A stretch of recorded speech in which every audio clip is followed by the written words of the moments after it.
Sweden से एक बार फिर कुरान करीम को जलाने की खबर सामने आई है। इस वक्त एमबीटी की रिपोर्ट के मुताबिक बताया जा रहा है कि स्वीडन में एक बार फिर से कुरान करीम को जलाया गया है, और इस बार जो कुरान करीम को जलाया गया है वो भी इजराइल की एम्बेसी के सामने जलाया गया है। और इस बार कुरान करीम को जलाते हुए एक ईसाई खातून ने अपने हाथों में ईसाई चिन्ह को पकड़ते हुए और कुरान करीम को दिखाते हुए कुरान को जलाया है। और स्वीडन में फिर से कुरान करीम को जलाने की इजाजत पुलिस ने दी है। और यही नहीं बल्कि जो लोग वहां पर कुरान करीम को जला रहे थे, जो कि कुरान करीम इजराइल की एम्बेसी के सामने जलाई जा रही थी, पुलिस ने उन लोगों को खूब प्रोटेक्शन दिया है और खुलेआम कुरान करीम को जलाने की इजाजत दी है।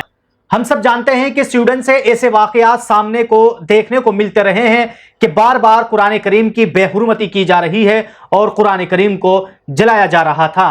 उस वक्त स्वीडन की हुकूमत ने वहां पर एक कानून भी बनाया था कि जो शख्स भी कुरान करीम को जलाएगा उसके खिलाफ कानूनी कार्रवाई की जाएगी। लेकिन कल इस वाक़ये के होने के बाद स्वीडन की हुकूमत ने फिर से उस कानून को ख़त्म कर दिया और पुलिस की प्रोटेक्शन में फिर से कुरान करीम को जलाया गया है। और यही नहीं बल्कि इस ईसाई खातून ने पहले एक कुरान करीम को अपने हाथों में लेकर जलाया और दूसरे कुरान करीम को फिलिस्तीन के फ्लैग में लपेटकर जलाया गया है। इस बात से ये पता चलता है, इस बात से ये साफ जाहिर होता है कि कुछ लोग ऐसे हैं कि जो इस्लाम और ख़ास तौर से फिलिस्तीनी भाइयों से बहुत ज़्यादा दुश्मनी का इजहार कर रहे हैं। यकीनन फिलिस्तीन के झंडे में कुरान करीम को लपेटकर जलाना इस बात को साबित करता है कि जिन लोगों ने कुरान करीम को जलाया है ये लोग नाउज़ बिल्लाह कुरान से तो नफरत करते ही हैं, साथ में फिलिस्तीन के मजलूम लोगों से भी नफरत करते हैं। तो बहरहाल आप सब ने देखा कि किस तरह स्वीडन से एक बार फिर से ऐसी घिनौनी हरकत सामने आई है कि जिसको देखने के बाद मुसलमानों में बेचैनी पैदा हो गई है।